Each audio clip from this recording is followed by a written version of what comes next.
Welcome back to another episode of the Maturity Project. I'm your host, Chad over Broshears, or Sir Chad over Broshears.com. If you know, you know. All right. Well, I wanted to talk a little bit I like framing things in such a way that it kind of lands and settles into perceptions faster, or at least as accurate as I possibly can using analogies. So, one thing that comes to mind, so here's the other thing, it's like radical ownership can lead to radically becoming humbled, but also gives you so much opportunity. It just gives you a lot of fuel when you're radically responsible for things to get you moving forward. And everybody plays in their own world, their own paradigm of reality, and that's built off of the way they feel about themselves, the way they've interacted with other people, and what they made meaning of each one of those interactions. That is based also through the narrative that they've collected about themselves and life over time. So we use this as a way of understanding who we are. So now as we get to that point of understanding who we are to the level that we best can, right? It's a fascinating thing whenever you're out to develop yourself and you're really doing the work. You start realizing the role you play in life and who you play that role with and how they experience you. And you've got stories about everything. Stories about the way why things happen a certain way, stories about what's motivating people and what they do and why they do it. We've got stories about what it takes to be successful. We have stories about what it takes to be, unsuccessful. Win a fight, lose a fight. There's all kinds of things that we build these meanings around because it helps us comprehend existence and settle into who we actually are as best that we can. And when those things about who you believe you are get challenged, it really it can shake your foundation, because it's challenging who you think you are, and that's the foundation of you. But there's a lot of attributes that are collected over time that make that thing your reality. So for every time that you've been in an argument and you've won the argument clearly, and the person also concedes to it, or you get the consensus of other people that were witnessing it, then you collect that and make meaning to that. Well, I was right. I don't know what the hell's wrong with it. Whatever, right? You've got whatever conversation and story or dialogue you have around it. But the point is, it still collects into who you believe you are, and it reinforces that person. So having that challenged can be incredibly hard to deal with. And it's how open are you to developing? So you could either get up mount a full-on assault against that challenge to your idea about who you are, and then go after the other person's position or whatever, or just really feel like you're losing the war, and then just go after the world with the madman's approach, if you will, where it's just like the world is against me. And that's pretty. That's a pretty obscene idea if you think about it. If you think the world's against you. But when you think a group of people are against you, well, that's challenging, because you know that group can represent all kinds of things that damages who you believe you are, and even to the point of physical harm, although in our society it's not as common. But still, point of it is that we treat it like that's the reality of it. And that all has foundational value. So it's a mirror that we use. We use a mirror, and that mirror is the way that people treat us and the way that we are experiencing things. So it's not perfect clarity. It's a mirror that you don't quite know how to look through yet. It's like funhouse mirrors. If you know how to look through them, they don't have as much fun. But they're shaped in a way that it makes you look, obscene to who you recognize being in that mirror. Well, that's kind of the world that we have when we deal with other people, is the funhouse setup, where you've got all these different distorted visions and reflections of yourself. But we think it comes through with absolute clarity until the person interacts with us, and then we think that, and probably not absolute clarity here, because this person seems to be talking about somebody else that's not quite who I am. It may be very close, and you can chalk that up to, misunderstanding, which is truly misunderstanding, but who's responsible for the misunderstanding?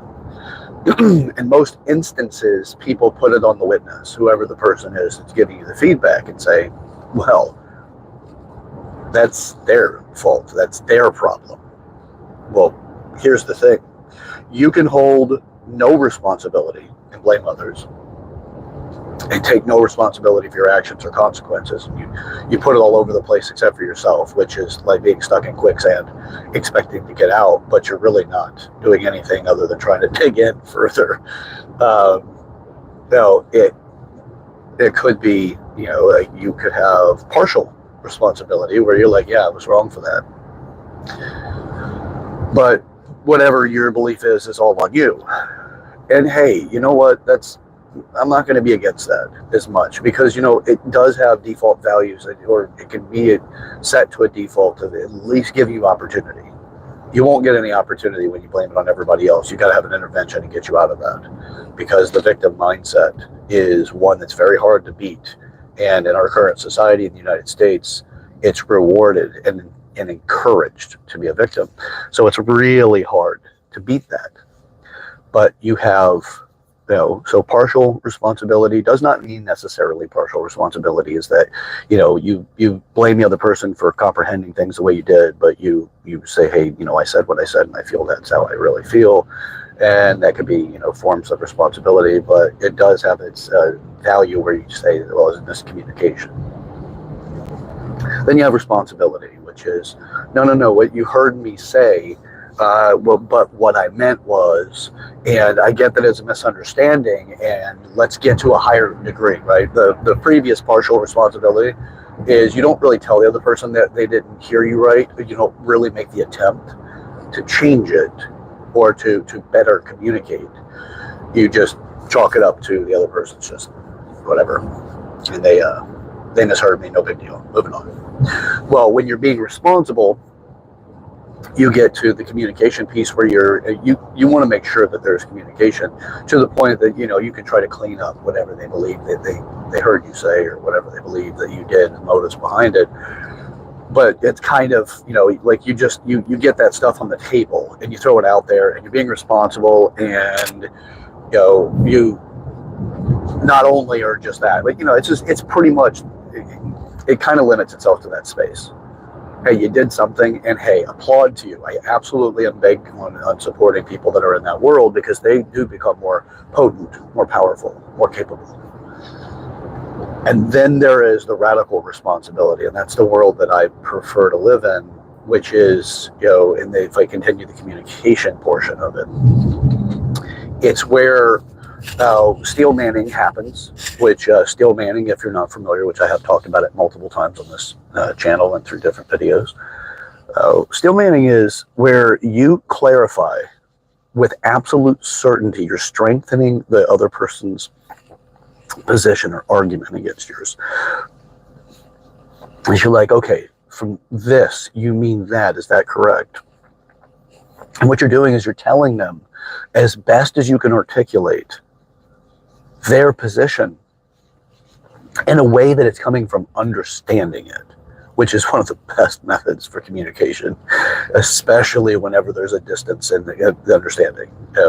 Because what it does is it honors the other person and the way that they feel like you truly are trying to understand what their position is, and you're working towards a deeper understanding, and potentially even helping them expand their own understanding of where they sit, where they position themselves. And that actually is what it is. You're trying to get to that point. But the point of it is that you really want to strengthen the other position, the other argument, if you will. This typical of it's easier to frame around arguing. But I don't mean arguing in the sense of some sort of domestic dispute or whatever. I mean in the sense of like a debate, right? Where you have two ideas that actually are going against each other for their merits. That's actually the point, is you want to be able to build out as much of the merit as possible. Because when you do that, you'll find that you may actually come to a completely different understanding, and you likely will. Now, what that version looks like may not even touch your position, but it does expand the horizons for other people's perceptions and how they've experienced life, and the data or the information that they've collected over time, and how that makes them understand the world. And then there is the side for you, which is, you increase the likelihood the other person cares to understand where you are in your position. But you can take your position and line it up completely without any shadows of attempt to diminish their position because of your own desire to win or your insecurities about how you feel about your position. And you put those things together to the point where you're like, okay, well, these may complement each other instead of be at war with each other. Oh, because there's a lot of reasons why people disagree. Some of those have nothing to do with the merits of their own argument, but it has to do with an insecurity that is activating their response. It could be that, well, this person's better looking than I am, and I need to position myself. And it's not necessarily always a cognitive thought. It's more of a subconscious behavior that has cognitive reasoning that's associated with it. So you say, hey, you know what? This person's better looking than me. Probably going to threaten my current relationship. Or it can threaten past relationships that I don't want to let go of, or it could threaten future. So therefore, whatever they're saying has to be wrong because I have to be better in some way. I have to stand out for mating opportunities, right? Even as a rudimentary way of looking at it, but for relationship opportunities, it could be. It could be that you've had a lifetime of getting beat down and beat up, and you're tired of losing in your own perceptions. And now you have to win because it means too much to lose one more time. So there's a lot of reasons why we create arguments. So misunderstanding is the most common. And actually, misunderstandings, I would say, is the root of all arguments. But it doesn't necessarily mean the misunderstanding is between you and the other person. But then you have to really start boiling things down into understanding the degree of a goal, like what's the other person's goals in life and what do they want to accomplish based off of, what they're doing in their life and where they want to go.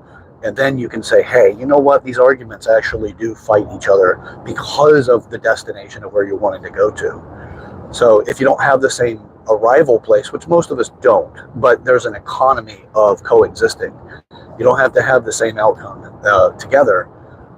It could be that you have the desire that you live in some sort of utopia, which most of us have that desire. A utopic outcome where you're just incredibly happy and you're content and you feel that you've created enough of the good stuff in life that your life actually is validated. Then you're in that position and you're in the ecosystem of ideas that can cohabitate and coexist unless resources become scarce and your insecurity fractures your ability to cooperate. Because that can happen easily as well. Now, I'm not trying to paint a picture of absolute complexity to the point of, desensitizing people or overwhelming them. It's just, hey, let's look at something at a different degree. Like, let's take something from a different perspective and let's really just throw some thoughts into it. This channel is intended to try to get people from every position in life as best that I can to give a broad sweep of just viewpoints. And I've said this many times and I'll say it many more times, I'm not saying that I'm absolutely right. In fact, I find out on a daily basis that I'm wrong. In ways, right? I find out there's something that is a sporting element about my overall view on life that says you didn't quite understand this, or you didn't have the world experience, or you weren't paying attention when this happened before. And then I become aware of it, and then I say, hey, you know what? Now I know more. And then I've got the wonderful opportunity to grow. So I embrace that. Now, it is not comfortable in the beginning because some of those things are actually pillars for your foundation. And it's not easy to actually address it because it makes you feel like something major is going to happen if you do, and it's going to break you. So there's a lot, just like we all are going through things. It's like, let's put it out there for people. It's hell, even whenever you've got the most satisfied life, or everybody else would be like, yeah, I'd be incredibly happy to be in a situation like that. Let's say you're in a situation where you have no want for money. You're just so independently well off, or you have such a family level of wealth that You don't need money. Money's not a thing that's an issue for you. You don't want it. You don't know what it's like to have a bill that's late, or you don't know what it's like to not be able to pay things and to not be able to really just function in society at a rudimentary level. You're so far ahead of that as far as financial resources. Doesn't necessarily mean financial maturity, which is part of this entire thing. It's one of the 8 areas of maturity. Doesn't mean that you have the maturity there. You have a degree of maturity that most people don't have, which is the not having to stress over money and then what it does, because it's just an abundance for you, but you can be highly immature with that. But the point is that you may not know what it's like to struggle in that world. Well, it could be also business. It's just, there's so many variations.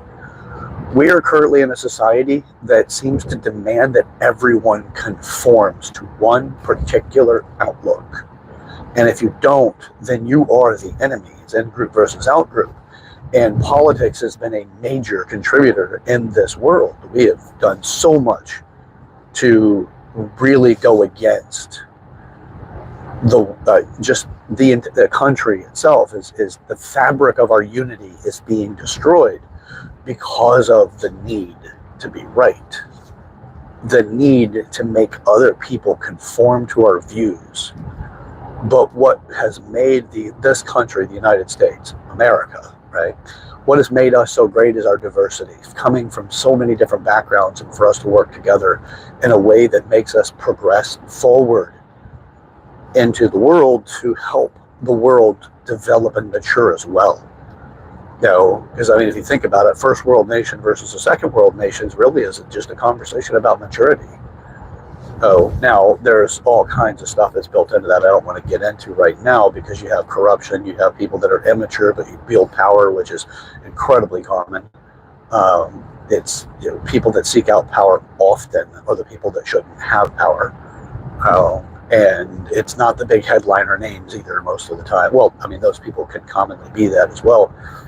But it's really, if you want to have absolute independence, then understand how you have to work with others and get to that utopia of an outcome that's there for you. It's waiting for you. But you have to work on it. That's why I do the work. As I've shared in other videos, I'm a lot in the Bible. There's the stories of Moses. I'm a lot like Moses in the way that I will not end up in your utopia with you as my destination. Heaven itself is utopia, right? That's the thing that we pursue, and we make sacrifices and we work so diligently to create it. Or to actually, most people aren't working diligently to create it. They're working diligently to create the golden ticket of entrance, the access into heaven. And it's somebody else's creation of heaven, because how can you put into words what utopia truly is? And there's been a lot of attempts, and a lot of those attempts, religions are based on that predominantly. You have to have a reward for the request of behavior change. You have to have something to incentivize people to do something different. And if you, like with the Christian tenets, it's on its own growth pains, but it has the intent to have a better, more desirable outcome. So it works diligently on getting people to work together, but it does have the recruitment of others to get into the same frame of thinking in order for that to work. Because if you're outside of that frame of thinking, chaos ensues, like political corruption, things like that. Because, spirituality is one of those areas of maturity that I teach, and that I'm living with inside of the awareness of these things. But spirituality is not any particular religion. Spirituality is purpose. What exactly are you here to do? What are you going to do with your life? I don't care which way you talk to yourself. It's more of just, what are you going to do with your life? That's spirituality. Purpose. So when you're coming up with what your next best opportunity is, you have to understand what that outcome is, because you're not going to create a utopia by yourself. So that does require that other people can see an outcome similar to what you want, which is that heaven, right? right? Is it's, if you really look at the descriptions of heaven, it's not something that appeals to everybody, every individual, but it has the tenets for appealing to everyone. So it doesn't necessarily resonate with you. You can go to any spa in the world, that actually has multiple different amenities, and there will be certain ones you're just not that interested in. Very few people are going to want to be able to partake with the same level of joy in every single amenity that they offer. You may just want the massage. You may want to go hang out by the pool. You may want to do whatever it might be. So heaven is going to be the creation of what it is for you, your utopia. And it does require, that discipline be in place for you to create one that has an ecosystem of coexistence with others, because you can't be reckless and create that with others. So all of this ties into the reality of who you are to other people, but you have to use the perspectives that other people offer you in order to understand who you are. But also it takes work to understand where they're even coming from, because they may tell you something as a criticism and constructive criticism intended to come across as constructive criticism, but it might have a different motive associated with it the other person's not aware of, because it could very easily have a motive associated with it that is, they just don't like you because of a specific thing, or they don't like something specific about you, and therefore they're working on trying to climb up a hierarchy in a different way. So by being able to offer you advice on something, could be they're collecting information in order to create a position above you in that way. It could be motivated by that, but I wouldn't say that's necessarily overly malicious as much as it is just born in insecurity. Now, but it doesn't mean the criticism, the constructive criticism could not be beneficial. It very well can be very beneficial for you. It's just you may not be aware of it, and if you ascribe yourself to the motive versus the input, the advice or the insight, then there's a pretty good chance that information is going to fall on deaf ears. So, all right, kind of went on a nice little tirade there. So as far as these things go, if you work on getting yourself to the point of understanding more about what yourself, right? Let me complete the thought about the Moses thing, because I've talked about that many times before. The reason why I say that I'm more like a Moses in my own way there is that my destination is not going to likely be your destination. It's very unlikely to be your destination. Your goals in achieving those things could very well be something that is more satisfying at an achievement that's going to get there faster than my own. So I'm going to have to keep working on that utopia.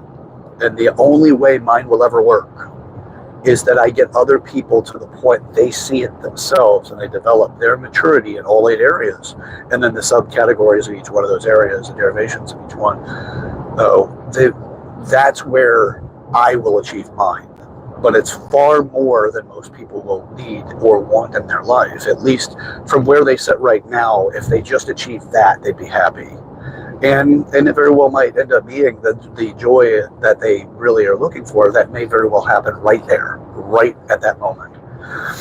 So, but for me, I've got a lot of work to do. Fortunately, I enjoy the work. But for some people, unfortunately, I won't be there with them, because my job won't be done. And unfortunately, I don't think my job is going to be done in my lifetime. Not my goal. So it's something that when I talk about legacy, that's what I mean, is I'm preparing the future through my actions today to cultivate an outcome that's worth sharing. That's what my legacy is. So I work on that. So more like a Moses in the world of where I'm going to help get people to their heaven, but I won't join them. Not there. I won't join them. I'll join them in the journey, but not the outcome. So it is lonely. It's a challenging place to be in, but I can't have it any other way. I get destructive if I don't pursue this. And I don't necessarily mean destructive in some sort of horrific way. I just mean that I lose who I am if I surrender to other people's desires for me, where they want me to be for life. Because that's a conversation about seeing you. Who are you? And does the other person actually know who you are? Or the other people. So, anyway. All right.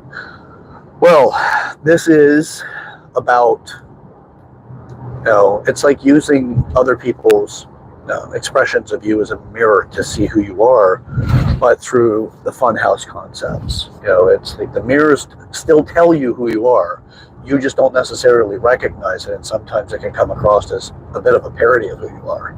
And sometimes it could also impress you to make you think, wow, I am in better shape than I thought I was, because, like some of the mirrors make you look like you're more muscular, the more desirable physique for some people, or most people, I would say, or thinner, or whatever that thing is. And then other ones make you look fatter or whatever, bigger, So there's a lot of different funhouse mirrors. But if you use that and you try to, if you truly with interest go into it looking for a specific understanding of yourself, then there's a pretty good chance that you'll get to a deeper version of who you are, like the realer, the more real version of who you are. And you'll chip away at some of that foundation of who you believe you are, because what that is that you need to chip away at is what's holding you back from getting to that next place.